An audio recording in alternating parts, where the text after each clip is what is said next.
Vamos a hablar hoy sobre el sistema de seguridad social en salud, que recuerden viene siendo una de las tres columnas del sistema general de seguridad social, que recuerden, les explicaba en la clase anterior, que lo constituye el sistema de salud, el sistema de pensiones y el sistema de riesgos laborales, que fue el que les expliqué en la clase anterior y el que me dispongo a evaluar hoy. Micrófono, por favor. Entonces, antes de que entremos en materia con respecto a lo que es el sistema de seguridad social en salud, yo necesito que a ustedes les quede completamente claro lo que es una incapacidad laboral. Profesor, ¿y sobre eso no conversamos en la clase anterior? No, sobre eso les hice una especie de introducción con respecto. Ahora me voy a aproximar mucho más. Necesito que a ustedes les queden completamente claros estos conceptos.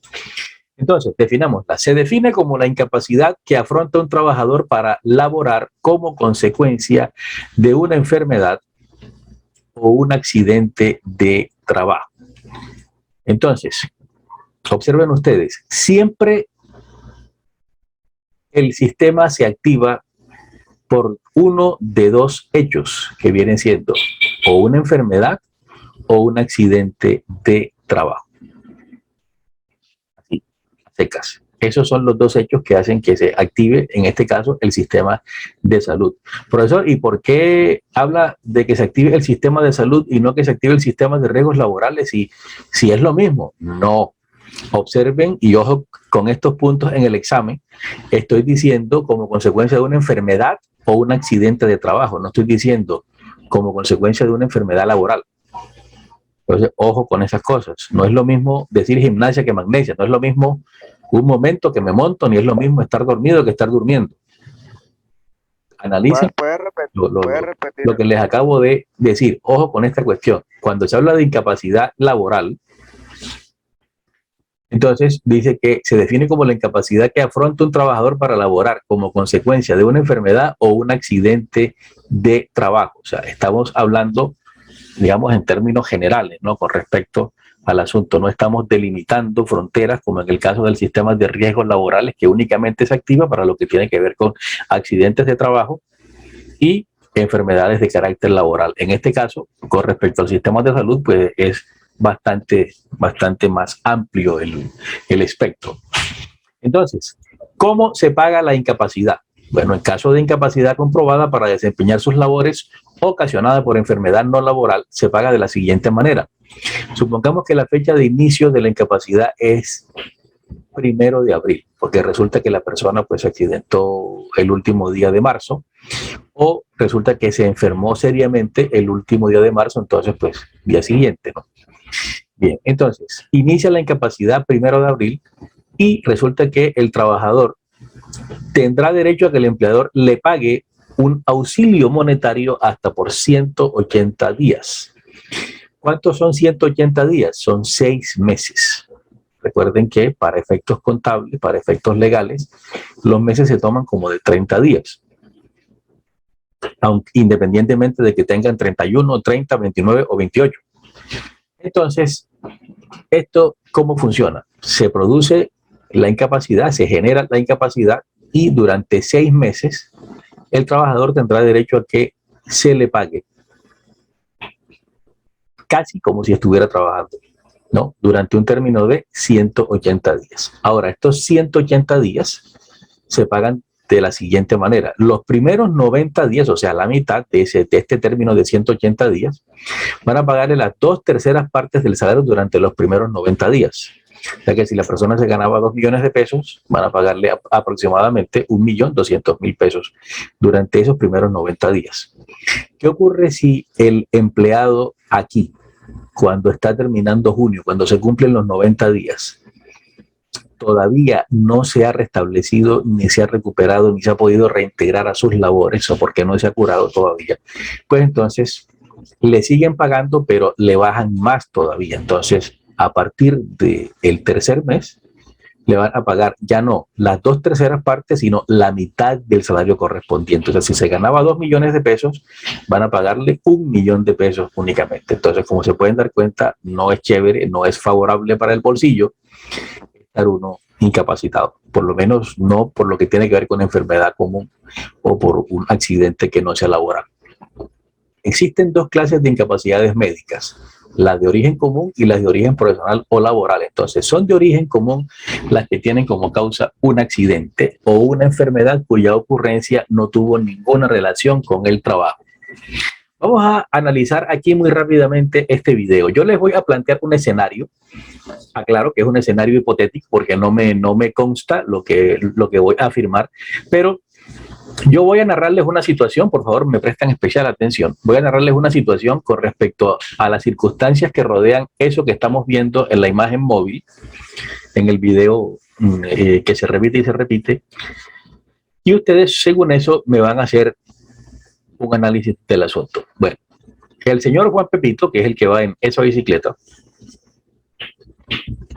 se desplaza hacia su trabajo. Son las 7:30 de la mañana y él inicia su jornada laboral a las 8 de la mañana. Ocurre que como sale de su casa un poco atrasado, el trabajo le queda distante y él se va en bicicleta por hacer ejercicio, por ahorrarse el dinero del pasaje, pues resulta que se sofoca y decide refrescarse quitándose la chaqueta.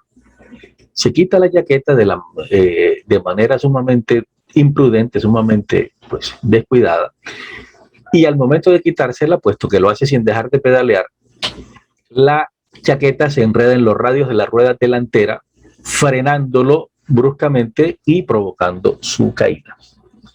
Debido a esta caída, esta persona sufre un trauma cráneoencefálico contra el asfalto.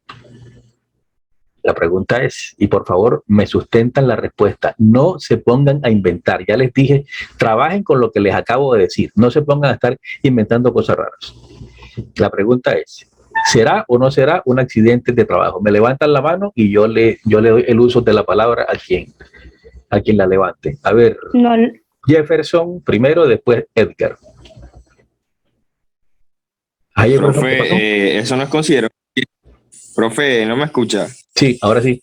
Profe, eso no se considera como un accidente de trabajo pese a que iba rumbo a él, ya que posiblemente esa bicicleta no era suministrada por la empresa. Bueno, Jefferson hace un planteamiento interesante. Él dice que es posible que la bicicleta no fuera suministrada por la empresa. A ver, Edgar, ¿qué tienes que decir tú? Bueno, yo no lo considero como un accidente laboral, ya que él iba hacia su trabajo, excepto que le estuviera haciendo algún mandado a la empresa que ya se caracterizaría como enfermedad laboral. Accidente laboral. Eso es cierto, Edgar, pero recuerden lo que les dije, no se pongan a estar inventando, trabajen con lo que les dije. Yo dije que él iba hacia su trabajo, no dije que estuviera bajo las órdenes de nadie ni transportado por nadie. Trabajen con lo que yo les dije. De todas formas, el análisis es válido, Edgar. A ver, Dayana. Profe, yo diría que no es considerado un accidente de trabajo porque no se sabría si ¿cómo es que se llama? Si la bicicleta fue dada por la empresa. Entonces yo consideraría que no fue un accidente de trabajo. Muy bien, Dayana. Edilber, para cerrar la ronda de intervenciones. Profesor, ¿me escucha? Sí, señor. Yo considero que no es un accidente de trabajo, ya que él se dirigía a la empresa y no estaba en como un horario laboral y de pronto, como dicen nuestros compañeros, la bicicleta no es suministrada y él hizo esa maniobra bajo sus propias circunstancias, o sea, tomando riesgos. Correcto. Muy bien, Edilber José. Bueno, muchachos, miren, el análisis la verdad es que resulta fácil, porque ocurre que por el hecho de que, tomando lo que nos decía Edgar Granadillo, por el hecho de que el transportador te diga, te puedes transportar en esa bicicleta, eso no se toma como que está siendo transportado por el empleador, porque resulta que el empleador no puso a otro empleado o a un contratista a que condujera esa bicicleta, ¿no? O sea, es la misma persona, pues quien lo está haciendo es un vehículo de tracción humana, ¿no? La bicicleta. Entonces, por ese lado, la verdad, no veo claro que sea posible tomarlo como un accidente de trabajo, porque sería muy difícil establecer la responsabilidad. puesto que si el empleado se mueve en esa bicicleta, pues se supone que el mantenimiento y demás, pues debería estar a cargo de él en tal caso, ¿no? Entonces, no, por ahí se enreda la cosa. Por eso fue que les dije, no se pongan a inventar, o sea, tomen lo que les decía. Bajen las manos, Edgar y Edilber, por favor, que si no, pienso que es que quieren decir algo más.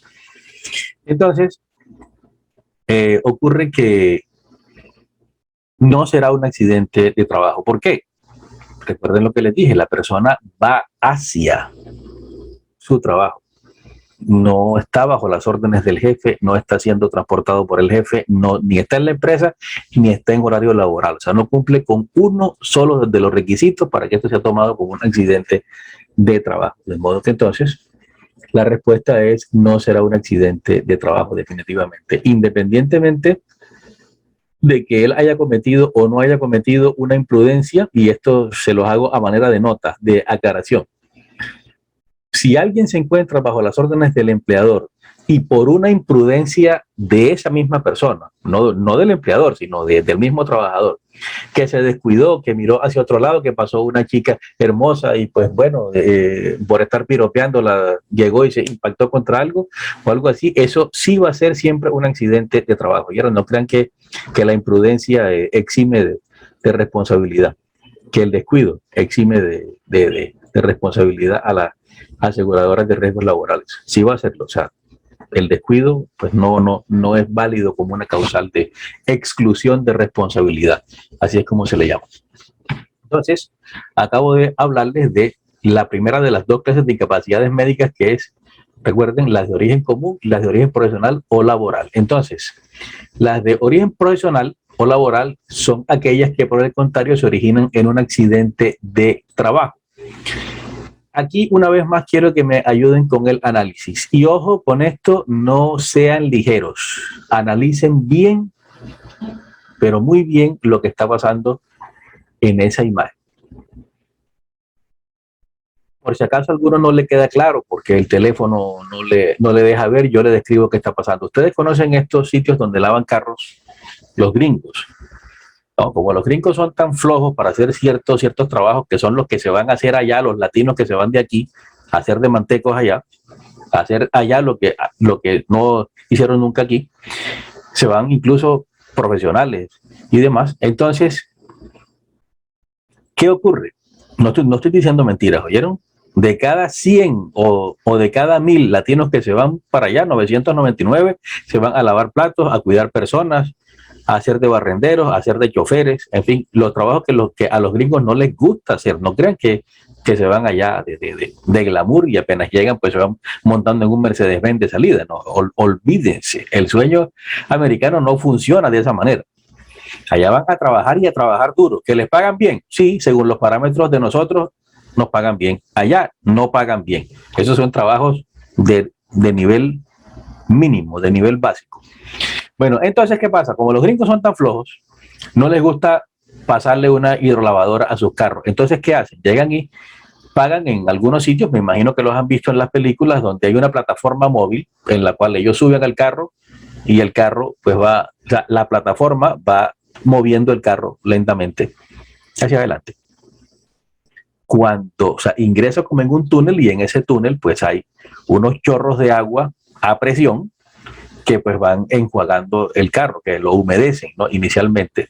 Después le sueltan unos chorros de jabón en espuma por todos los costados del carro y por el techo, por encima lo dejan completamente lleno de esa espuma. El carro continúa avanzando dentro de ese túnel y entonces después aparecen unas cosas así como esa brocha giratoria donde este muchacho está dando vueltas, que se acercan al carro, giran y con esas cosas que tiene, pues lamen toda la espuma esa que hay, después le pegan unos chorros de agua al carro y pues cuando sale, pues sale completamente limpio, por lo menos por fuera. Sale ya resplandeciente, listo solamente para que lo seque. Ah, no, creo que hasta secadora con aire también tiene esa cosa, o sea que el carro sale pues ya para que te vayas de una vez con él. Bien, entonces este muchacho pues está con una manguera haciendo algo ahí en ese sitio y resulta que el que es descuidado y el aparato pues le jala la manguera, enrolla la manguera, él llega y de ingenuo, tal vez de imprudente, se sujeta de la manguera, también lo jala y termina esta cuestión enrollándolo sobre sí mismo. Pregunto yo, ¿qué tipo de situación es esa? ¿Quién me dice? Pero me levantan la mano, por favor. Edilmer. Profe, eso es considerado como un accidente laboral, ya que fue en horas de trabajo. Ok. Jefferson. Profe, en este caso sí sería considerado un accidente de trabajo, ya que él se encuentra posiblemente realizando sus labores cotidianas no sé, en su papel del autolavado, está entre sus obligaciones hacer esa tarea. Y también hay un factor personal que sería su descuido. Él debía estar pendiente a que la distancia del cable que conecta la manguera estuviera a una distancia prudente de este torniquete que tiene ahí. Joelis. Profe, pienso lo mismo que dijo el compañero Jefferson. Es un accidente laboral, claramente. Cumple con algunos requisitos que se piden para un accidente laboral, como que estar en horarios de trabajo, estaba haciendo pues su labor laboral. Y Ya. pues sí, también fue negligencia de andar con el cable a una distancia muy cerca de la cosa esa que está dando vueltas. Ya. Y pues sí, es un accidente de trabajo. Ok. Bueno, esto ya se va a cortar, entonces mientras nos reconectamos de nuevo, me hacen el favor, van pensando, agarren la definición de accidente laboral que está en la primera clase, remítanse a la primera clase, agarren la definición de accidente laboral y agarran la definición de incidente laboral. Y ahora cuando nos conectemos de nuevo, volvemos a conversar. Recuerden la definición de incidente y de accidentes de trabajo. Las dos arrancan igual, suceso repentino, ya voy Jefferson, suceso repentino, ¿no? Impredecible, inevitable, en fin, o sea que en el caso del accidente de trabajo, pues genera unas consecuencias, ¿no? Sea en la persona accidentada, sea en lo que está alrededor, sea en las instalaciones, sea en la maquinaria, sea en los equipos, en todo caso genera pues consecuencias, ¿no? De algún tipo, lesiones, daños, roturas, explosiones, en fin, desperfectos, ¿no? Todo eso pues hace parte de esta cuestión. Incidente de trabajo, recuerden, empieza exactamente igual, ¿no? Pero lo que cambia es el desenlace. Recuerden que se los expliqué en aquella clase, no me está prestando atención. Sí, que no hubo daño, accidente, no hay daño, profe. Exactamente, Cecilia. En la persona. O sea, ¿qué estamos viendo nosotros aquí que le pasa a este fulano? O sea, afortunadamente, pues resulta que el eje pues no da, digamos, no oscila mucho más y no le estrella la cabeza contra las bases estas, las estructuras metálicas estas que estamos viendo al lado y lado, porque si le hubiera estrellado la cabeza contra esa cosa, el reguero de sesos no me hubiera permitido utilizar el video, ¿no? Como ejemplo, ¿no? Como algo didáctico para compartirlo con ustedes. Y definitivamente ahí hubiera sido un accidente de trabajo, incluso con un saldo trágico, ¿no? con la posibilidad de una muerte. Entonces, ojo, esto es un incidente de trabajo. ¿Qué es un incidente? Permítanme tomar un poquito del pelo. ¿Qué es un incidente? Que tu novia se bese con otro y tú no te des cuenta. Ese sería un incidente. No hubo consecuencias. No. ¿Qué sería un accidente en este caso? Que tu novio se bese con otra y tú lo veas. Obviamente va a haber consecuencias, ¿no? Entonces, por favor, piensen en eso para que siempre diferencien accidente de incidente, ¿no? Y no me vayan a tomar a mal el ejemplo. Lo que pasa es que me he dado cuenta que cuando utilizo ejemplos de este tipo, a la mayoría de los estudiantes les resulta mucho más fácil hacer la asociación después. ¿Para cómo fue que dijo Infanzón? Si estoy siéndole infiel a mi novia y ella no se da cuenta, incidente, porque no hay consecuencias. Si se da cuenta, accidente. Exacto, por ahí es la cosa. Listo, pues. ¿Alguien vi que levantó la mano? ¿Qué querían decir? Sí, profe, pero ya lo explicó. Sí, estábamos errados en la definición o descripción del accidente, ya que el video no nos muestra que le haya sufrido alguna lesión. Exactamente. Entonces, sí, será un incidente, mis apreciados estudiantes. Ajá, y en este otro voy a narrarles también la situación. Es una cuadrilla de una empresa que se llama Eléctricos del Caribe.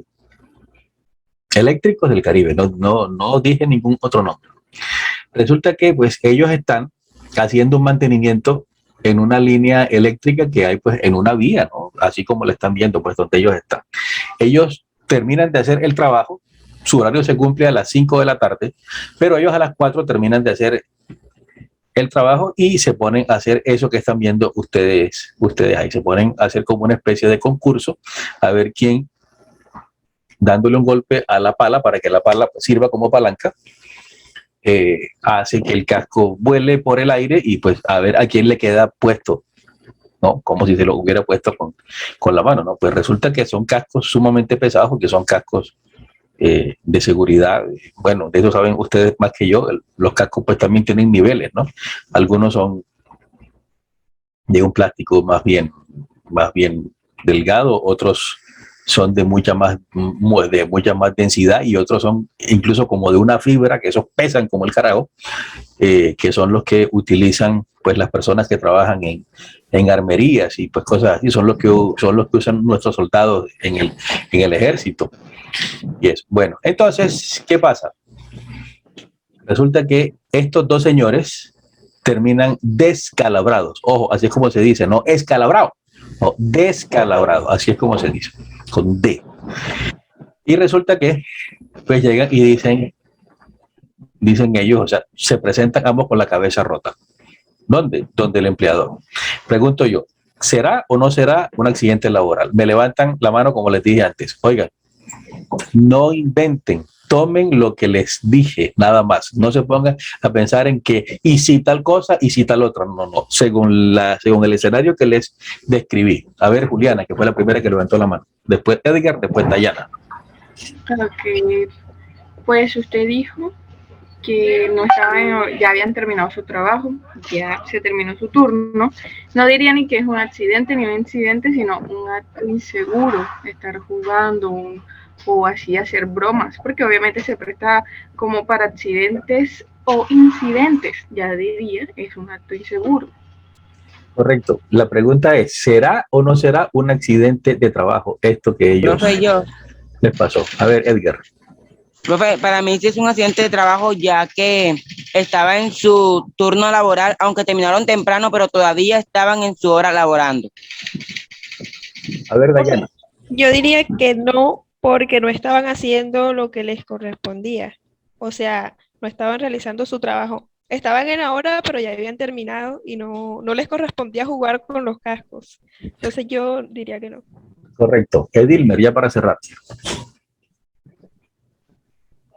Profe, yo estoy de acuerdo con lo que dice la compañera Juliana, ya que ellos ya habían terminado, no les da el hecho de ponerse a inventar y por un acto inseguro que cometen los dos, ocasiona un accidente, pero no es un accidente de trabajo porque ya está fuera de lo que le habían mandado. Correcto. Cecilia, ¿quieres comentar algo diferente de lo que han dicho tus compañeros o estás en la misma línea de ellos? Ajá, profe, estaba en la misma línea de Edgar, que ellos, o sea, es un accidente porque todavía estaban en horas de trabajo, porque la hora de trabajo era hasta las 5 y ellos terminaron a las 4, pero no estaban haciendo lo que debían hacer en ese momento. Correcto. Bueno, en alguna medida todos han tenido algo de razón. cosa que está muy bien. Pero en el análisis, la verdad, acertaron más bien pocos. Oigan, recuerden lo que les he dicho antes. Pueden estar dentro de la jornada laboral, pueden estar en el interior de la empresa.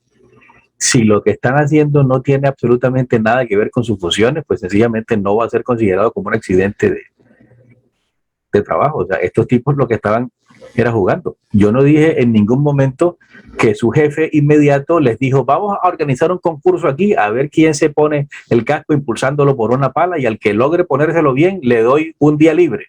Él nunca dijo eso, o sea, yo nunca dije que él lo dijera, ¿verdad?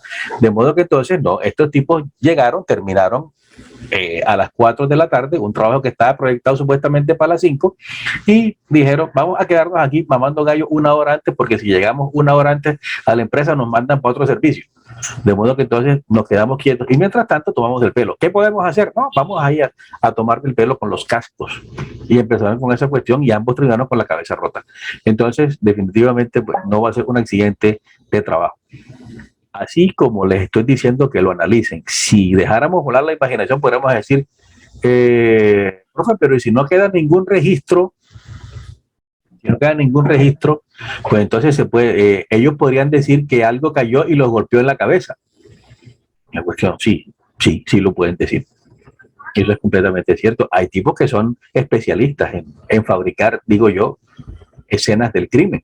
Y como aquí pues no somos los de CSI, ni Las Vegas, ni Nueva York, ni Miami, pues o sea, no vamos a decirles, ajá, y lo que les pegó debió quedar impregnado con cabello y sangre. A ver, ¿dónde está lo que les pegó? Vamos a hacerle un examen entonces aquí con no sé cuántos químicos, ¿no? Y con luz ultravioleta, a ver si encontramos sangre, y la sangre la analizamos para ver si es de el mismo tipo de ustedes, ¿ok? No, eso es en las películas. Aquí eso no pasa.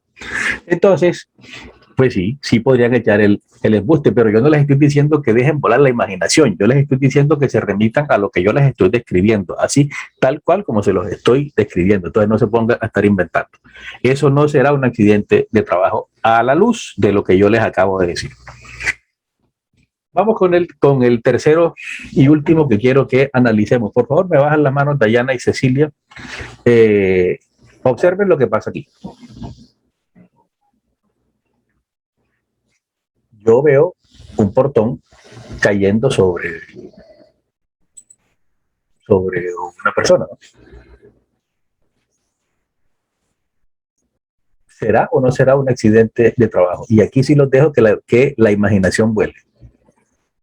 Así, ustedes llegan como inspectores de trabajo a un sitio porque resulta que hubo un empleado que pues casi que se corta la cabeza porque le cayó un portón encima y tenía cerca un recipiente para basura y ¡pum! Cuando cayó casi que le corta el cuello y le produjo una lesión terrible a nivel de columna a esta pobre persona.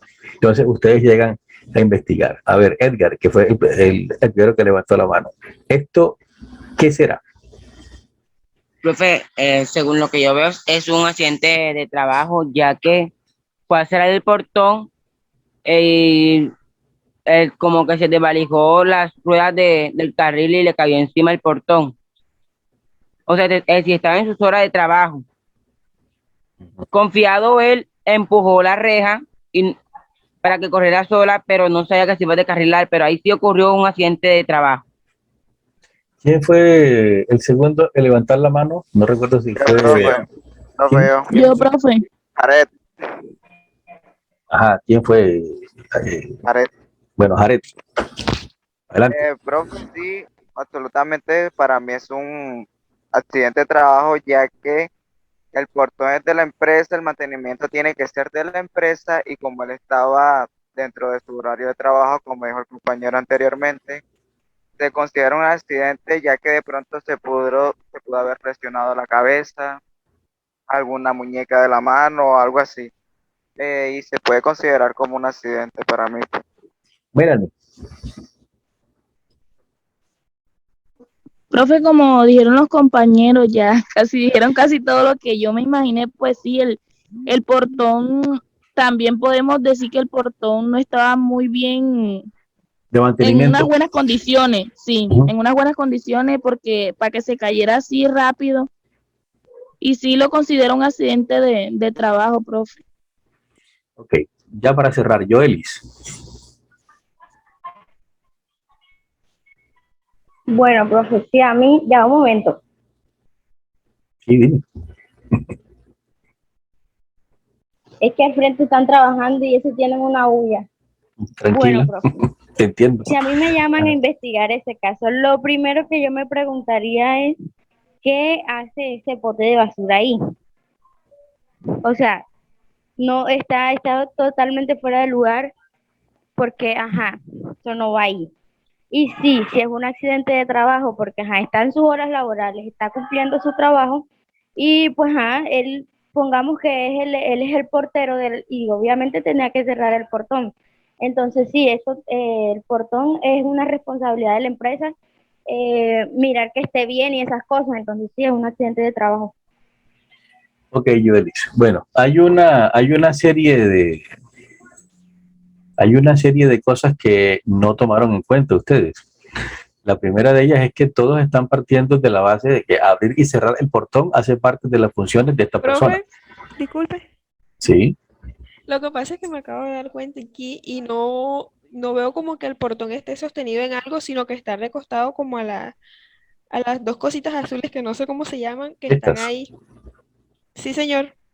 Ajá. O sea, no se ve como que está cogido en algo, sino que el portón está recostado a eso. Pues no se logra ver claramente qué ocurre, pero o sea, para el caso pues no es tan relevante, porque de una forma o de otra pues el portón está falto de mantenimiento, basta con ver el nivel de oxidación que tiene, pues, ¿no? color. Sí, para caer en cuenta, ¿no? Pero recuerden que lo que estamos analizando nosotros, por lo menos desde el punto de vista de este servidor, ¿no?, que está aquí, pues es la parte legal. Y esa parte que dice, recuerden, o sea, ninguno hizo las preguntas correctas, realmente. Las preguntas correctas eran, pues la primera de ellas, bueno, ya sabemos que es un trabajador de la empresa, ¿verdad? ¿Cuáles son las funciones de este trabajador? Si el trabajador es portero, esto va a ser un accidente de trabajo, listo. No. Si el trabajador es de servicios generales, porque es una empresa grande que tiene pues unas personas para el aseo, tiene otras personas para lo que es portería y vigilancia, y tiene, en fin, pues diversos departamentos y diversas dependencias, ¿no? Entonces, si esta persona es del aseo, vio el portón abierto y como resulta que la empresa está en un área que pues, está rodeada por individuos peligrosos, pues entonces él decidió prestar su colaboración y cerrar esto, pues entonces si él no es portero, por ahí se le pueden enredar las cosas a este pobre señor, porque los señores de la ARL pueden decir no hace parte de sus funciones, de modo que no se reconoce como accidente de trabajo. Entonces ese sería un escenario. En caso de que no fuera portero, pero fuera una empresa pequeña, por decir algo, donde el mismo que se encarga de lo que es barrer los patios, se encargue también de lo que tiene que ver con portería, con abrir y cerrar el portón, pues como hace parte de sus funciones, sería un accidente de trabajo. El análisis con respecto a la falta de mantenimiento del portón y pues las causas que originaron su caída o que pues se saliera de su riel, ¿no? En fin, pues ya son pues motivo también de investigación. Pero entonces, en este caso lo que me interesaba era que hicieran las preguntas correctas, que eran esas. La primera de ellas, ¿cuáles eran las funciones del trabajador?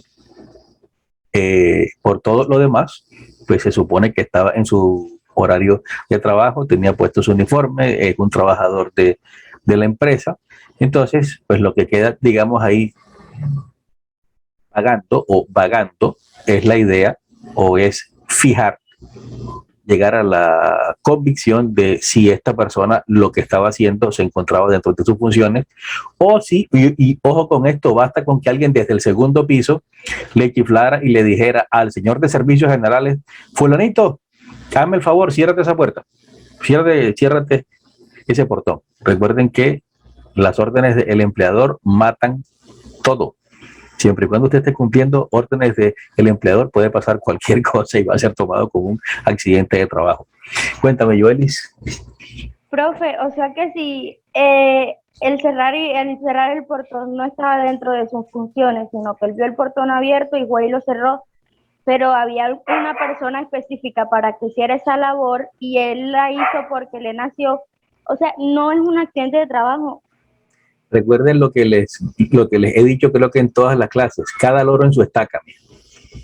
Cada cual tiene sus funciones y debe cumplirlas, y recuerden que les he dicho ya lo peligroso que resulta por estar colaborando con un compañero que nos pase algo. Y O recuerden sea, que les dije... Viene ¿Sí? siendo como el video que nos mostró la vez pasada de la muchacha que iba a ayudar al carro que se subió y Al salió montacargas. para atrás y sí, viene siendo Sí. como eso, ¿verdad? Y el montacargas le queda encima, claro. O sea, es que dense cuenta, o sea, la situación es la misma. ¿Qué es lo primero que ustedes tienen que preguntarse? Como salubristas o como inspectores de una ARL, funciones de la persona. De inmediato, es lo primero que tienen que mirar, funciones de la persona. Si eso está dentro de sus funciones, ya no hay más nada que investigar, accidente laboral. Pues, Si no profe, está dentro de las funciones, está pesado. Cuéntenme rápidamente porque necesitamos avanzar. Veo que se han emocionado con esta cuestión, cosa que me resulta muy placentera, pero lamentablemente tenemos el tiempo limitado. Cuéntenme. no, profe, sino es que no tenía idea que fuera guardia de seguridad, ya que típicamente los guardias de seguridad también cumplen este tipo de función. Si hubiera sabido que no era su función, obviamente hubiera tenido otra respuesta. No te preocupes. Recuerda que en este caso lo dejé abierto precisamente para que todos opinaran y se diera pues esta lluvia de ideas que se está dando, que entre otras cosas me ha parecido fascinante. Muy bien, lo felicito por su capacidad de análisis. Profe, disculpe, basándome en lo que preguntaba Joelis, si nadie está en la empresa encargado de abrir y cerrar ese portón, sino que ese portón es automático y pese a fallas técnicas del motor que abre y cierra ese motor, el empleado que está realizando esa labor es de oficio varios y realiza pues la maniobra que él hace, tampoco es considerado accidente de trabajo. Si lo autorizan, preferiblemente por escrito, si le dicen, mire, mientras este portón se arregla, mientras solucionamos la cuestión del desperfecto por parte del motor, usted, Jefferson Rodríguez, nos va a hacer el favor de encargarse de abrirlo y cerrarlo. Ahí está ya haciendo, está bajo una orden Jefferson Rodríguez, ¿no? De modo que entonces sería un accidente de trabajo. En caso de que el portón se quede abierto y el empleador sea tan imprudente como para no designar a ninguno, sino que sencillamente diga, bueno, todo el que necesite abrir, o sea, todo el que necesite entrar y salir de la empresa se tiene que despachar por sí solo porque esta cuestión se dañó y no tenemos una persona que lo haga. Entonces, cualquier persona que se accidente, aunque sea que se machaque un dedo abriendo o cerrando el portón, accidente de trabajo. Así es como esto funciona. Recuerden, y por favor, no se lo saquen de la cabeza. Las órdenes del empleador matan cualquier otra circunstancia que se considere. Si yo estoy bajo las órdenes de mi empleador y me accidento, siempre va a ser un accidente de trabajo, en todos los casos. De lo contrario, no. Estoy yo pues haciendo algo porque quiero y si me accidento, nadie me dijo que lo hiciera. Entonces, ¿qué culpa tiene la estaca si el sapo brinca y se ensarta? Ok, entonces, pues las enfermedades, serán de origen profesional, pues también las que se originan en un accidente de trabajo o en una enfermedad laboral, como por ejemplo, pues lo de un soldador que no presta el debido cuidado, no utiliza los elementos de protección personal que requiere y se pone a estar soldando durante 20 años con unos lentes oscuros, pero no con la careta de protección, sino con unos lentes oscuros de los que venden a 5,000 barras en el mercado. Obviamente, pues, ¿qué protección va a haber ahí? Pues para sus ojos, ni mucho menos, pues esta persona va a sufrir una disminución en su capacidad visual o quién sabe qué más. No se me ocurre pues pensar que otra cosa podría ser. Cuando quiera tener 50 años, pues va a necesitar un lazarillo, ¿no? Va a necesitar alguien que ande con él porque pues casi que no va a haber nada.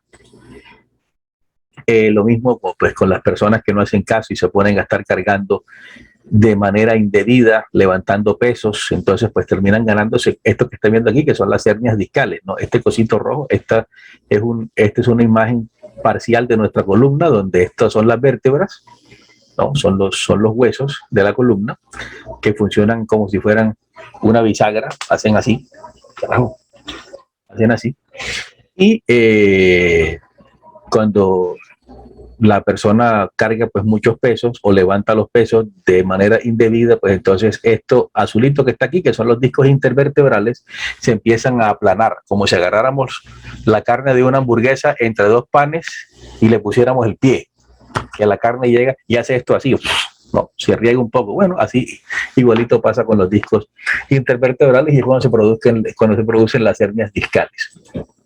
Lo mismo pues ocurre con las personas que se ponen a estar manipulando redes eléctricas sin estar capacitados para hacerlo, ¿no? Obviamente, quien sufre descargas eléctricas con alguna frecuencia pues termina con el sistema nervioso central afectado. Ahora bien, el reconocimiento de las incapacidades de origen común va a correr a cargo ¿de quién? Del sistema de seguridad social en salud. Ojo con esta parte, muchachos y muchachas.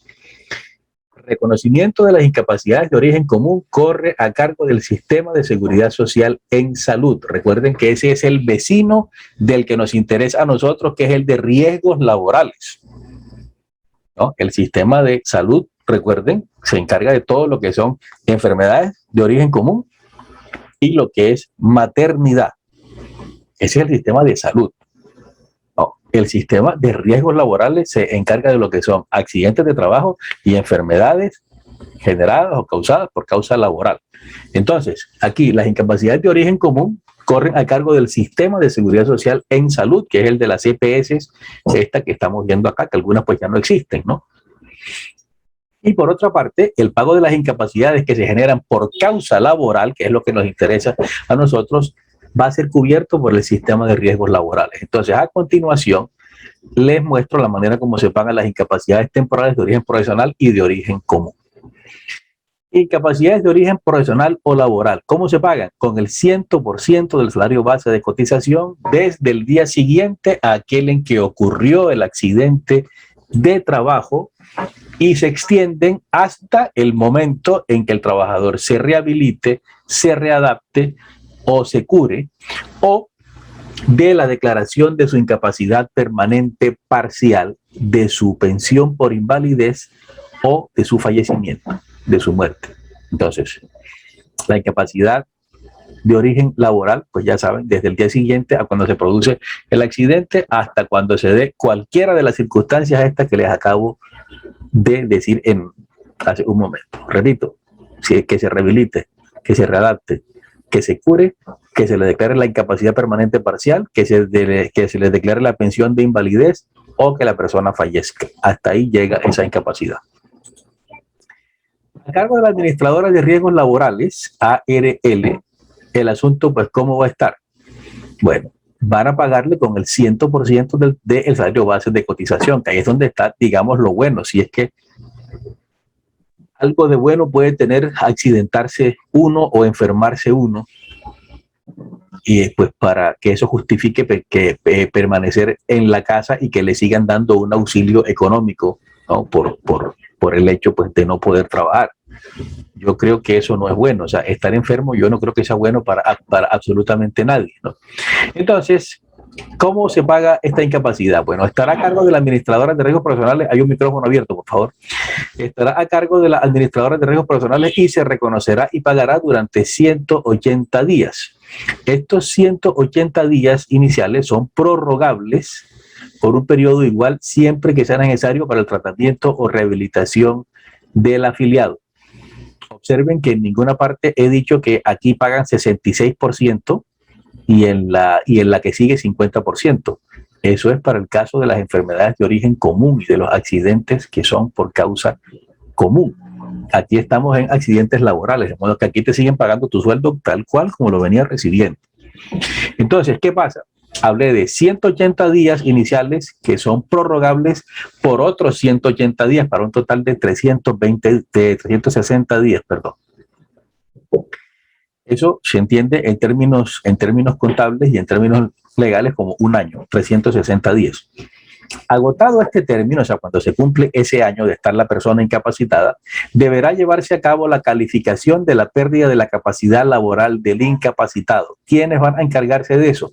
Los de una junta médica. Mire, aquí está el paciente, aquí está una serie de médicos, muchos de ellos deben ser especialistas, seguramente hay alguno que es neurólogo, hay otro que es médico del dolor, hay otro que es ortopedista, y hay otro que puede ser internista o pues dependiendo de la especialidad que se necesite para que pueda conceptuar qué ocurre con este señor. Ajá, ¿qué decisión van a tomar estos 4 señores que se encuentran aquí con respecto a este paciente que es al que están ellos analizando? Ellos van a llevar a cabo algo que se llama calificación de la pérdida de la capacidad laboral del incapacitado. Entonces, en este caso, se podrá aplazar la calificación hasta por 360 días adicionales. ¿Esto qué quiere decir? Si los de esta junta médica dicen, tenemos dudas de si este trabajador se puede rehabilitar o si no se puede rehabilitar, vamos a dejarlo que continúe en tratamiento y después conceptuamos. Bueno, correcto. ¿Cuánto tiempo tienen para ese después conceptuamos? Otros 360 días adicionales. De modo que entonces la persona pues tendrá los primeros 360 días que les dije y se puede extender por un término igual, ¿no? Por otros 360 días más. O sea, entiéndase 2 años. Profesor, ¿y qué ocurre si a los 2 años todavía no tienen ellos certeza de si el empleado se va a restablecer, se va a rehabilitar, se va a readaptar o se va a curar? Aquí tienen que hacer una de 2 cosas. Lo mandan a trabajar y le dicen, maestro, usted lo que esté sinvergüenciando, vaya a trabajar, o dan concepto favorable para que se dé lo que se llama pensión por invalidez. Esta persona no hay nada que indique que se va a recuperar, de modo que entonces se le da pensión por invalidez. Pero no crean que esto es una sabrosura y que la persona porque le dieron pensión por invalidez, pues ya quedó pensionado. Ah, sabroso. Me accidenté a los 20 años, como muchos soldados en el ejército, que les estalla una granada cerca y una esquirla de granada llega y pum, se les mete en el cráneo y eso les afecta mínimamente las funciones cerebrales. Les dan entonces pensión por invalidez y a los 20 años pues dicen, ah, qué vida sabrosa, ya quedó pensionado de una vez para toda la vida, ya no le trabajo a ninguno más nunca y todo el billete pues me lo gasto en tomar alcohol y pues con mujeres y demás, porque resulta que cada 6 meses te tienes que estar presentando a valoración médica, a que te revisen a ver si continúas con la cuestión. Si se dan cuenta que te rehabilitaste, te mandan a trabajar y te quitan la pensión. Te dicen, no señor, la pensión es por invalidez y usted ya no es inválido, de modo que a trabajar. Aquí no hay más nada que decir. Entonces, ya sabe, es un término máximo de 2 años, el cual pues puede estar una persona incapacitada. ¿Alguna pregunta?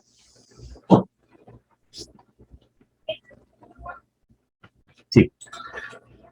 Bien. En lo que tiene que ver con las incapacidades de origen común, aquí les decía que el asunto no es tan interesante, no es tan halagüeño. ¿Por qué? Porque resulta que aquí de entrada, o sea, los primeros 90 días, ¡pum!, te los pagan con el 66% de lo que te ganabas. Y luego de esos 90 días, los 90 días siguientes te lo bajan a la mitad, como les he dicho antes, ¿no? Entonces, pues no es el mismo tipo de panorama. Nunca. Hay un micrófono que está emitiendo un hum, así se llama eso técnicamente. ¿Quién es? Por favor, ciérrelo. Entonces, aquí, pues, el trabajador pierde dinero por la cuestión, cuando la incapacidad no tiene nada que ver con la parte laboral. Espérense que quiero ver quién es el que está haciendo la bullita esa que me está atormentando. Jorge lo mato. Bueno, ok, entonces, ustedes saben lo que es un Zoom, ¿no? Digitalmente hablando. ¿Saben qué es un Zoom? ¿No? Lo que hacen los teléfonos o lo que hacen las cámaras, ¿no? Que es un acercamiento de la imagen, ¿no? Eso es un Zoom. Voy a hacer un Zoom. Hasta el momento les he estado mostrando una línea de tiempo, ¿verdad? Que va en meses. Observen, enero, febrero, marzo, y subsiguientes. Ahora voy a hacer el acercamiento, el zoom. Entonces, voy a remitirme ahora a lo que son días. Este asunto, ¿cómo funciona? Lo que son los días. Supongamos que el trabajador se accidenta un día lunes y ocurre que ese día lunes, por ejemplo, mi amiga Joelis Valencia pues sufre un accidente, lamentablemente. Entonces, pues va donde el médico y el médico le dice, no, un accidente no, se enferma con una gripa, pero es una gripa que está haciendo el curso para COVID, una gripa de las violentas. Ocurre que pues Joelis llega hasta donde el médico y el médico le dice, hombre, Joelis, vamos, hoy es lunes, voy a darte hasta el sábado para que te vayas para la casa y te restablezcas plenamente. Entonces, el domingo, pues ya sabes que no tienes que irlo a trabajar porque es tu día de descanso, el lunes ya te reintegras al trabajo. Y resulta que Joelis dice, ay, yo no esperaba estas vacaciones en este momento, hola, qué chévere, ay, por una gripita, no, la coroné. Y resulta que pues Joelis se va para su casa y se queda hasta el domingo en su casa, el lunes se va a trabajar. Hasta ahí todo bien, ¿verdad? Cuando llega el momento en que le pagan a Joelis a final de mes, resulta que Joelis se da cuenta que no le están pagando lo que normalmente le pagan, sino que hay un descuento pues de alguna consideración, le faltan, por decir algo, 200,000 pesos, y dice, ay, ¿qué pasó aquí? Cuando se acerca hasta Recursos Humanos y pregunta qué pasó, en Recursos Humanos le dicen, no, Joelis, lo que pasó es que pues, te incapacitaste, y como fue una incapacidad de origen común, pues entonces te aplicamos lo que dice la ley. Ahí entonces Joelis es cuando se va a interesar y va a decir lo que dice la ley. Un momentico, ¿qué es lo que dice la ley? Que yo en esa clase del profesor Infanzón, como estaba viéndola acostada en la cama, me dormí y no sé qué pasó. ¿Qué es lo que dice la ley? Háganme el favor y me citan la norma. Dice, bueno, la ley dice que los 2 primeros días de la incapacidad, cuando es de origen común, los paga el empleador con el 100% del salario mínimo. Entiéndase, el mismo día en que se accidentó y el día siguiente. A partir del tercer día, el pago le corresponde a la empresa promotora de salud, a la EPS, y recuerden que a partir de ella arranca con las 2/3 partes del salario, o sea, el 66%. Entonces, como Joelis estuvo incapacitada no solamente lunes y martes, que son los que le pagan completamente, sino miércoles, jueves, viernes, sábado, pues entonces le descontaron 33% por miércoles, jueves, viernes y sábado. Que hay el golpe.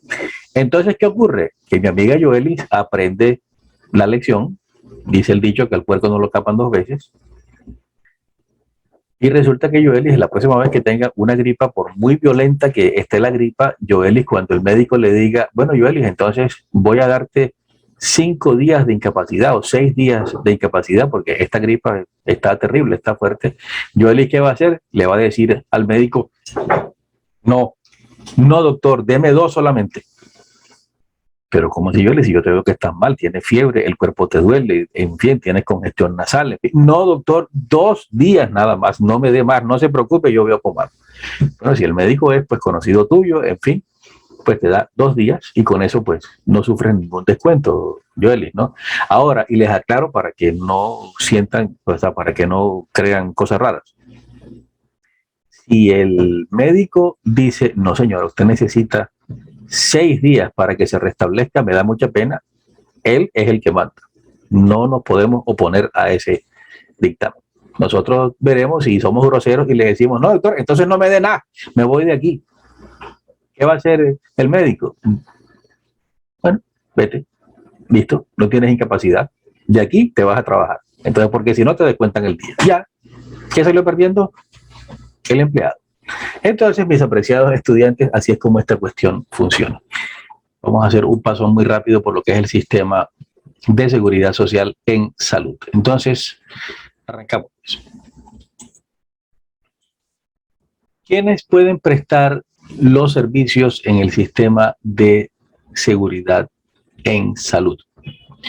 Pues entonces la ley 100 pues, ha creado un sistema, ellos dicen que es competitivo, de instituciones para proveer a todos los colombianos de cualquier condición social y económica pues, a través de un plan integral de salud, ¿no? Entonces, vamos a ver pues muy rápidamente cómo se mueve esta cuestión. Entonces, el sistema de seguridad social en salud en nuestro país, en Colombia, consta de lo siguiente. ¿Cuáles son los beneficios que ofrece este sistema? Primero, hay algo que se llama PAB, P-A-B, Plan de Atención Básica. Hay otro que se llama POS, que es Plan Obligatorio de Salud, y hay otro que se llama PAC, P-A-C, que es el Plan de Atención Complementaria. Esos son los tres planes a través de los cuales atienden a todo el mundo, a todos los que se encuentran afiliados a este sistema, ¿no? Aparte de eso, entonces, ¿cuáles son los objetivos de este sistema? Regular el servicio público esencial de salud y crear condiciones de acceso a la población, o sea, para que todo el mundo pueda estar cubierto por este sistema. ¿Cuáles son los principios en los cuales se basa? Pues esto que están viendo ustedes acá: universalidad, solidaridad, igualdad, obligatoriedad, calidad, eficiencia y progresividad.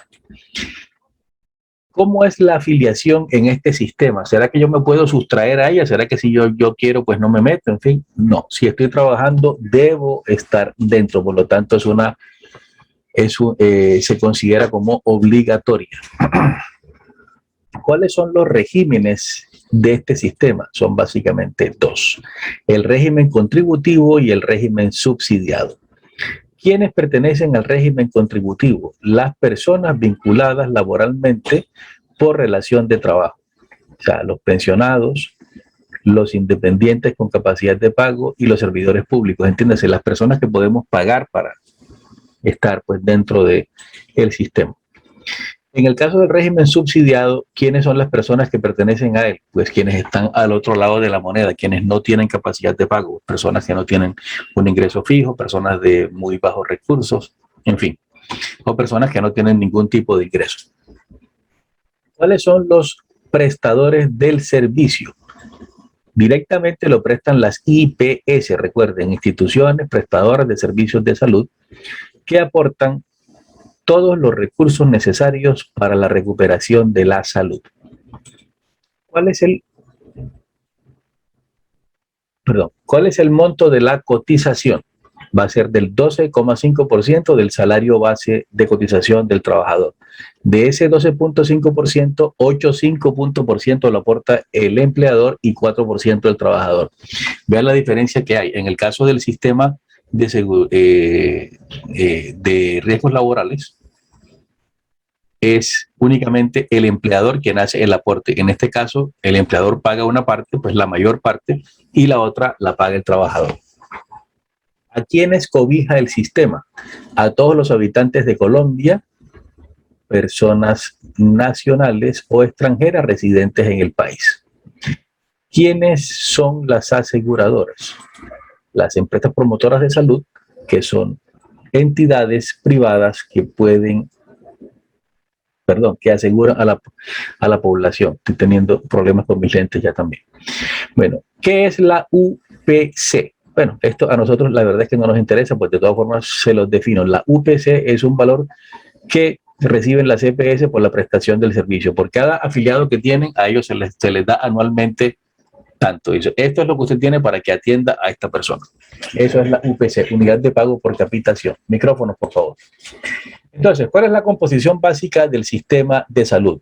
Pues en lo que tiene que ver con el sector privado están las EPS, recuerden una vez más, entidad promotora de salud, que son, pues, aquí vemos a algunas de ellas pues ya no están, por ejemplo, Comeva, pues ya no está en la palestra. Dentro del mismo sector privado están sus instituciones prestadoras de salud, que bueno, aquí hay unas poquitas, estas son un montón que hay pues por todo el país. Pasándonos al sector público, ellos tienen algo que se llaman direcciones seccionales, distritales y locales de salud, ¿no? Que son las IPS públicas. Entonces, algunas de las EPS públicas son Nueva EPS, que me imagino la gran mayoría de ustedes pues la habrán oído mencionar, que tiene su sede aquí en Ciénaga, creo que es en la calle 16, que la tiene. Y está pues también Cajanal EPS y está Caprecom. También dentro del sector público están las empresas sociales del Estado. Dentro de estas, aquí en Ciénaga, pues también tenemos una, que es en nuestro Hospital San Cristóbal de Ciénaga. Continuando con el sector público, aparece en él algo que se llama Fondo de Solidaridad y Garantía en Salud, es lo que se conoce como FOSIGA. ¿Qué viene siendo el Fondo de Solidaridad y Garantía en Salud? Es un servicio público esencial y obligatorio cuyo objeto es garantizar el acceso de todos los colombianos al desarrollo, cuidado y atención de salud. Entonces, con respecto a esta parte, el FOSIGA viene siendo ¿qué? Digamos que un último recurso que se activa, por ejemplo, cuando llega una persona de muy escasos recursos, una persona pues que es completamente ignorante de pues, cómo funciona el Estado colombiano y pues resulta que se accidenta y llega hasta una clínica pues buscando atención o llega hasta el Hospital San Cristóbal buscando atención. ¿Qué es lo primero que le dicen ellos? ¿Pertenece a qué EPS? La persona va a decir, ¿cuál PS? ¿Eso qué es? Yo no sé, yo no tengo ninguna EPS. Entonces, bueno, deje ver si está entonces dentro del régimen subsidiado, ya que no está en el contributivo. Lo buscan y resulta que tampoco aparece, porque esa persona ni siquiera tiene cédula. O si tiene cédula, pues es lo único que tiene. De resto, no se ha enterado que el Estado colombiano existe y que hay unos beneficios a los cuales tiene derecho. Entonces, cuando no está ni en un régimen ni en el otro, entonces ya y lo buscan en el Fondo de Solidaridad y Garantía. Entonces, deje ver si usted está en el FOSIGA. Lo buscan. Ok, aquí aparece. Adelante, señor, ya se puede atender. Entonces, para eso es el FOSIGA. Viene siendo, como les digo, como una especie de último recurso cuando la persona no está en ninguno de los dos regímenes del sistema de salud. ¿Cómo funciona el sistema para su administración y financiamiento? Está compuesto por dos regímenes que, como les decía al principio, coexisten de manera articulada, que son el contributivo, en el cual pues estamos las personas que podemos pagar por él, y está el régimen subsidiado, donde están las personas que no pueden pagar por dicho servicio, pero sin embargo pues también tienen acceso a sus beneficios. Ahora, por otra parte, también está, espérense un momento, perdón, ¿quiénes pueden ingresar al sistema de salud? Bueno, existen dos tipos, digamos, de destinatarios de sus servicios. Las personas afiliadas, que son los que contribuyen al régimen contributivo, y las personas que aparecen como beneficiarias al régimen subsidiado.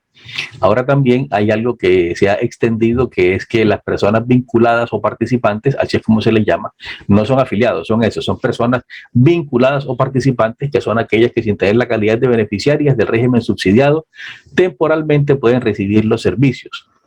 Entonces, aquí como personas vinculadas o participantes, pues entendemos a la población vulnerable que aún no cumple los requisitos para ingresar al régimen subsidiado. Entonces, por ejemplo, pues como en el caso de los hermanos venezolanos, que pues se las están viendo duras en su país y pues se están viniendo para acá, o en el caso de pues las personas desplazadas por la violencia, que pues se tienen que venir hasta las ciudades principales, y pues los vemos que duermen en los parques, duermen en los puentes, en fin, pobre gente, ¿no? Pobres personas. Entonces, estos dos tipos de población, pues por un lado los hermanos de Venezuela, por otro los desplazados internos que tenemos nosotros acá, que son a los que se toma como población vulnerable, son también beneficiarios del sistema de salud. ¿Cuál es la garantía mínima que tienen los afiliados? Bueno, van a recibir como mínimo un plan integral de protección de la salud con atención de carácter preventivo, atención médico-quirúrgica y medicamentos esenciales.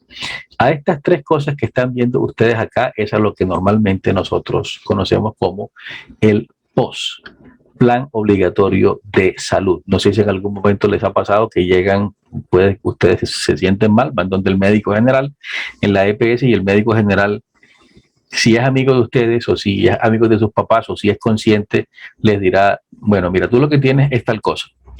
Y eso se quita con esto que está aquí, o sea, con tal medicamento. Pero resulta que ese medicamento es no POS. No POS, ¿qué significa? Dentro del POS aparece un listado de los medicamentos que están autorizados los médicos, que hacen parte del sistema de salud, que están contratados por las EPS y por las IPS. De ahí ellos pueden elegir qué medicamento van a mandarte. Si el médico te tiene una consideración especial, entonces, ¿qué ocurre con este médico? Pues él te dice, mira, aquí están los guarapitos estos del POS, Y aquí está pues lo que tú realmente necesitas si te quieres curar. Oiga, hay un micrófono que está abierto, por favor, ciérrenlo. Aquí está lo que tú realmente necesitas si te quieres curar. Entonces, yo te recomiendo, o sea, yo te mando los guarapitos del post, pero mira, agarra esta anotación y te compras por tu cuenta, de manera privada, lo que tiene que ver pues con este medicamento pues, para que te cures. La prescripción, la prestación del servicio es solo para el afiliado. No, también se hace extensiva a los miembros del grupo familiar. Entonces, la cobertura se entiende como de carácter familiar. Todos los miembros que componen el grupo familiar deberán estar afiliados a una misma entidad promotora de salud, ¿no? Absolutamente todos. Hay una excepción que más adelante les voy a explicar. Con respecto a los mecanismos para garantizar la continuidad del aseguramiento en salud, o sea, ¿será que si yo no puedo seguir cotizando al sistema porque me quedé sin empleo, si soy trabajador dependiente, pues me quedé sin empleo, pues no tengo sueldo, pues no puedo seguir pagándole al sistema de salud?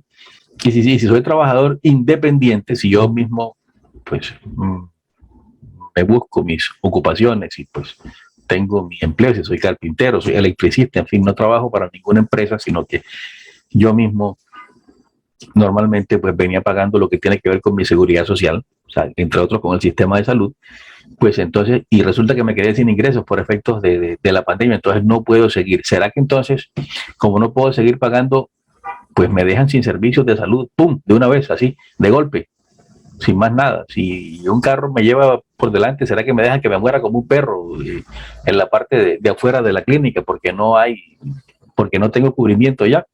No, observen el asunto cómo funciona. Hay unos mecanismos que son los que garantizan por lo menos un poco la continuidad del aseguramiento en salud por parte de esta persona. Entonces, el primero de ellos es algo que se llama periodo de protección laboral.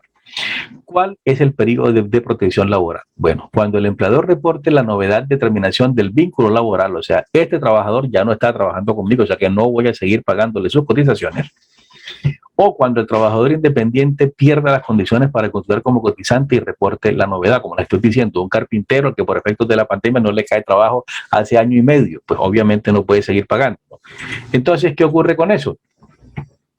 El cotizante, o sea, la persona que estaba haciendo el respectivo aporte, sea por sí solo o si era un empleado, entonces la parte que le corresponde a él y el empleador pues también contribuye con la parte de la cotización que le corresponde a él.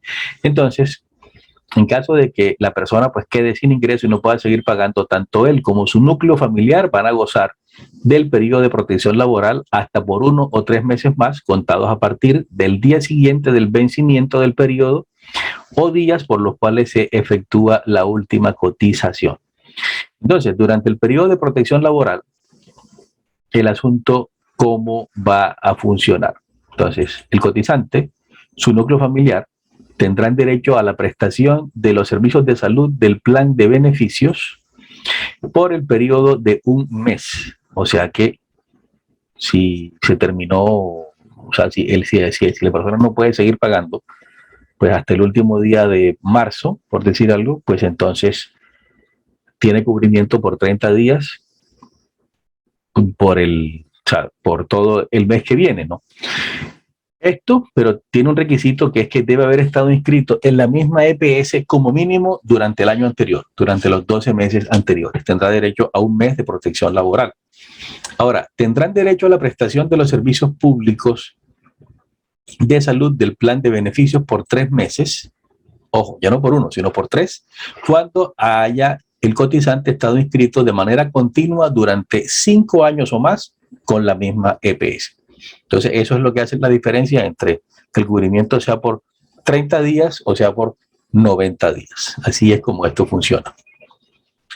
¿Cómo opera la licencia de maternidad? Oigan, ¿qué hora es? Ustedes no tienen clases a las 12, ¿verdad?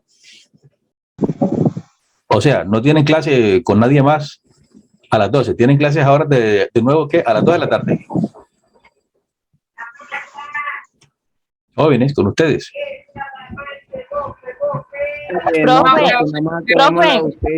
Profe, no tenemos más nada después de usted. Ok, bueno, entonces me voy a extender un poquitico para el examen les doy 1 hora, pero entonces, o sea, pensaba cerrar a las 11 en punto, pero resulta que, pues bueno, nos atrasamos y pues aún me falta un poquito. No es que sea mucho, pero pues falta un poquito. Entonces, supongamos que termino a las 11:10 con la clase y a esa hora les envío el enlace para el examen, les daría entonces hasta las 12:10. No tienen ningún inconveniente con eso, ¿no? No, profe. Listo, Profe, pues. una pregunta. Señora, ¿Cuántas preguntas tiene el examen? como 60.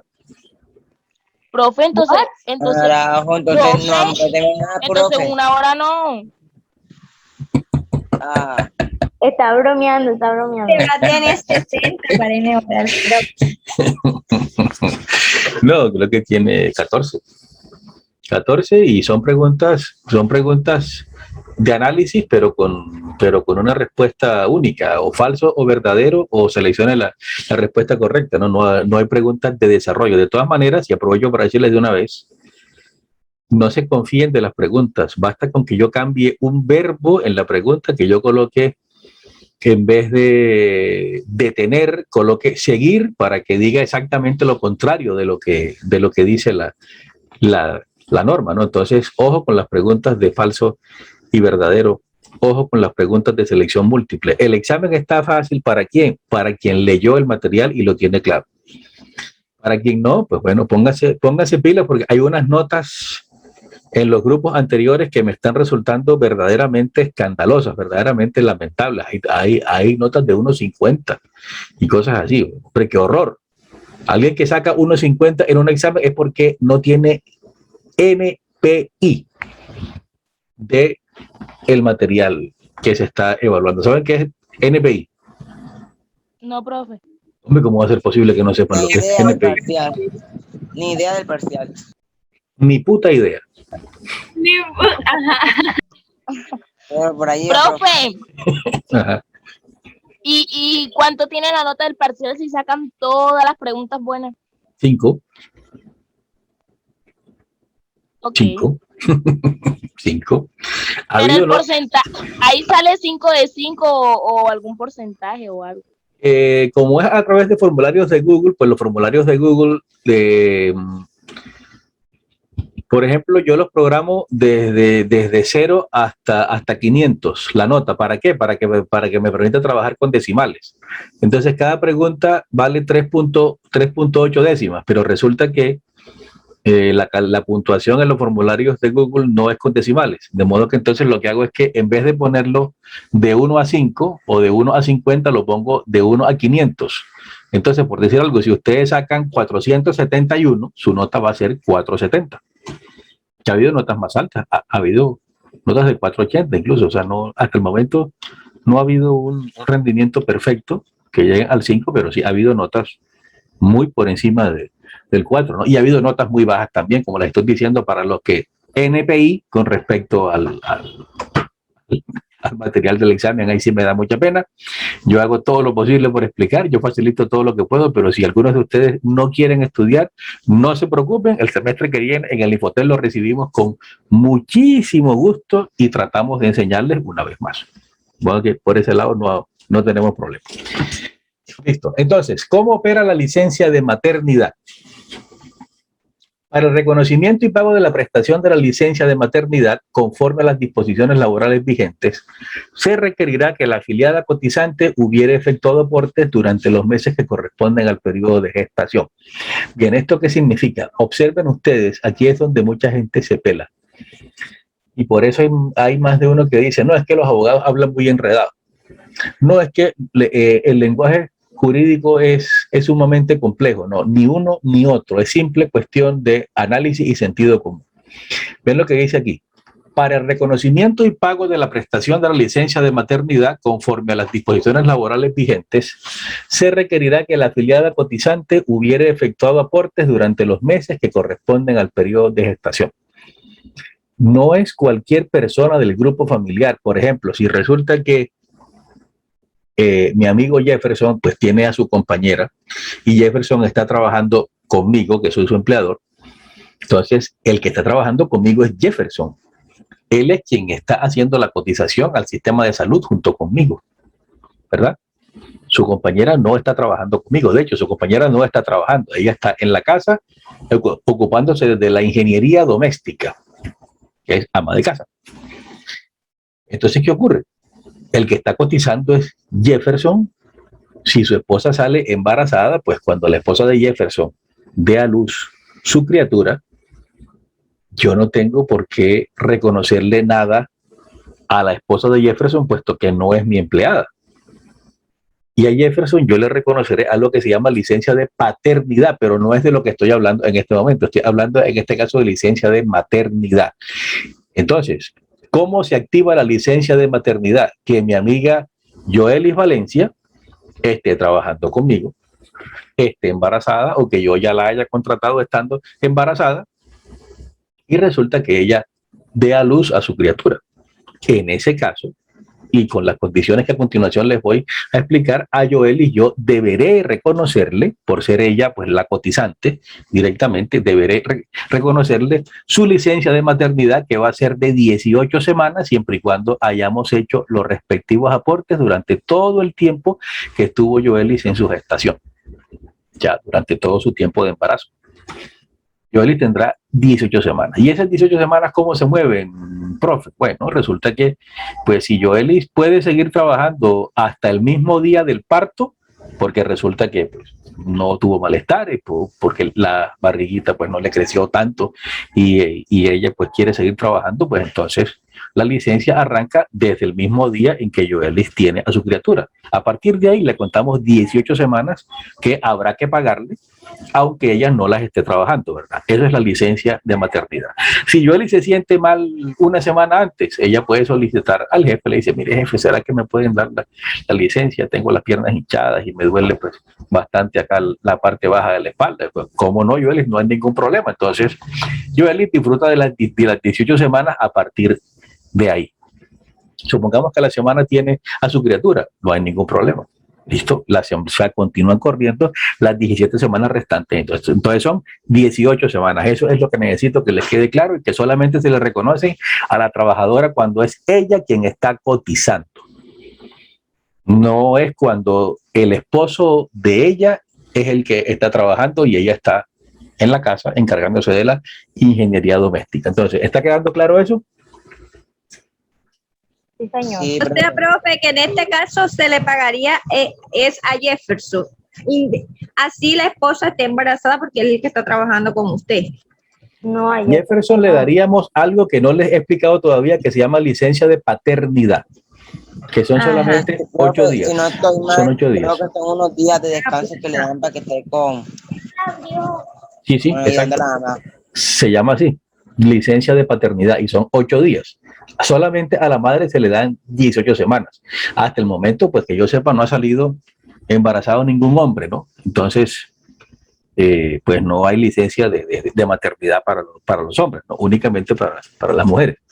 Entonces, cuando por inicio de la vinculación laboral, tanto en el caso de las trabajadoras dependientes como las independientes, entonces, ¿esto cómo funciona? Observen ustedes. Supongamos que a una trabajadora, pues yo la necesito mucho. A ver, ¿a quién vamos a embarazar? En el ejemplo, a mi amiga Melanie. Resulta que Melanie es una trabajadora ultra especializada. Entonces, yo estoy viendo que está embarazada, yo como su empleador. Resulta que Melanie pues ya tiene 5 meses de embarazo. Yo sé que Melanie en cuestión de 4 meses máximo, pues tendrá que alejarse del empleo porque tendré que darle pues sus semanas, ¿no?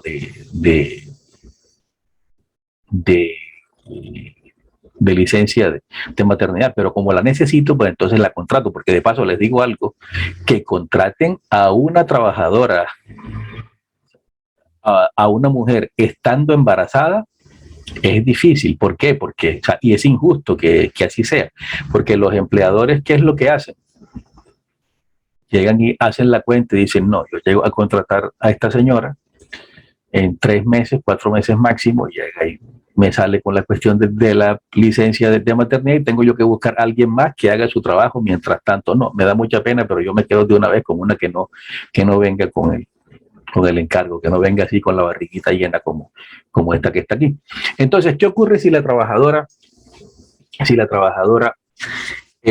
inicia la vinculación laboral de manera tardía? O sea, cuando ya vaya en el 5º mes de embarazo, y por supuesto estos meses que están acá pues no los cotizó. Entonces, ¿qué ocurre con esa cuestión? No le pagan, no le dan la licencia de maternidad completa, porque cotizó por un periodo inferior al tiempo de gestación. Entonces, ¿qué pasa? Se aplica una regla de 3. Le reconocen y le pagan de manera proporcional como valor de la licencia de maternidad un monto equivalente al número de días cotizados frente al periodo real de gestación. De modo que entonces, si por 9 meses cotizados le iban a dar 18 semanas, entonces solamente por 1, 2, 3 y 4 meses que está cotizando, ¿qué van a darle? Un poco menos de la mitad. O sea que le darían de pronto 8 semanas en vez de las 18 a las cuales pues tenía derecho mi amiga Melanie. Ahora, ¿cómo opera la licencia de maternidad de la trabajadora independiente con un ingreso base de cotización de un salario mínimo legal mensual vigente? Entonces, supongamos que Melanie no se gana los 3 millones de pesos que va a ganarse cuando ya sea CISO, sino que se gana un salario mínimo, 908.523 pesos. Entonces, ¿qué ocurre? Observen aquí el asunto cómo pasa, siempre y cuando Melanie sea trabajadora independiente, o sea, ella, digamos, cotiza todos los meses sobre un salario mínimo. Entonces, en este caso, ¿qué ocurre? Si Melanie de los 9 meses o del tiempo que dure su gestación deja de pagar hasta 2 periodos, le reconocen la licencia completa, las 18 semanas. No hay ninguna afectación si deja de pagar un máximo de 2 periodos. Ahora, ¿qué ocurre si Melanie deja de pagar 3 periodos? Ahí entonces sí se lo aplican, la regla de 3. Y le bajan entonces proporcionalmente, no le dicen no. Entonces te reconocemos nada más 12 semanas. De modo que entonces, Melanie, la opción es clara. ¿Qué tienes que hacer tú? Prestas plata de donde sea si ves que tienes 3 periodos caídos y pagas 1. Ya sabes que con 2 tienes derecho pues a tener cubrimiento completo en lo que tiene que ver con el reconocimiento de tu licencia de maternidad. De maternidad. Entonces, ahora vamos para lo que les interesaba a los caballeros. Por aquí como que hay más de uno interesado en embarazar a corto plazo. Bueno, mucho cuidado con eso, que ese compromiso es serio. Si bien es lo más lindo que le puede pasar a uno, también es una gran responsabilidad. Entonces, ¿cómo opera la licencia de paternidad? Digamos que se parece mucho a la de maternidad en lo que tiene que ver con el tiempo de gestación. O sea, si el padre pues cotiza durante los meses de gestación, los meses que sean, 7, 8, 9, los que sean, ocurre que tendrá derecho a que se le reconozca y pague una licencia de paternidad, la cual va a ser de 8 días. Su requisito es ese, que esté pagando pues durante absolutamente todo este tiempo. ¿Qué ocurre si el padre deja de pagar siquiera uno solo de los periodos durante los meses de gestación? No hay licencia de paternidad. Le dicen, lo lamentamos mucho, pero esto no aplica, respetado señor. Esto siempre y cuando, pues como les digo, hubiera dejado de cotizar aun cuando sea por un solo periodo. Profe, ¿y eso no tiene forma de recuperarse? Por supuesto, si la ley siempre lo que la mueve es el billete, mis apreciados estudiantes. Si el hombre llega y paga ese periodo que en su momento no pagó, automáticamente le dan pues sus 8 días de licencia. Así es como esto funciona. Vamos a terminar. ¿Cómo opera la inscripción de los padres en el núcleo familiar? Esto lo incluí porque hay muchos estudiantes que me lo preguntan siempre. Profe, mire, mis papás no tienen pensión, no tienen nada y resulta que no tienen cubrimiento médico y pues ya ellos son mayores de edad. Entonces, en ese caso, pues, ¿cómo sería? Bueno, cuando ambos cónyuges son los esposos, compañeros, ¿sí? Cuando ambos cónyuges, compañeros o compañeras permanentes, incluidas las parejas del mismo sexo, tengan la calidad de cotizantes, entiéndase, él está trabajando con una empresa que se llama Tapas S.A. y la señora está trabajando con Abogados Asociados Limitados. Ambos están cotizando por su parte al sistema de salud. Entonces, ¿qué es lo que se hace en casos como este en que, por ejemplo, los padres de él no tienen ningún tipo de cubrimiento. Entonces, se podrá inscribir en el núcleo familiar a los padres que dependen económicamente de uno de los cónyuges, compañeros o compañeros permanentes y no tengan la calidad de cotizante. Entonces, ellos no están cotizando, dependen económicamente de él. Es posible que él los afilie, ¿no?, como su núcleo familiar. No tiene que pagar ni un peso más, únicamente los afilia. Profesor, ¿y qué se hace entonces con los hijos que tengan ellos dos? ¿Qué pasa con ellos? Porque resulta que si meten a estas personas, o sea, que para meter a estas personas se supone que la persona pues no tiene hijos afiliados, ¿no? Bueno, lo que se hace entonces es lo siguiente. A los hijos se les afilia por el lado de la madre. Eso es lo que se llama, se afilia en concurrencia con los beneficiarios, los cuales quedarán inscritos con el otro cotizante, que en este caso pues viene siendo la madre. Viene siendo la señora, y así pues queda con cubrimiento todo el mundo.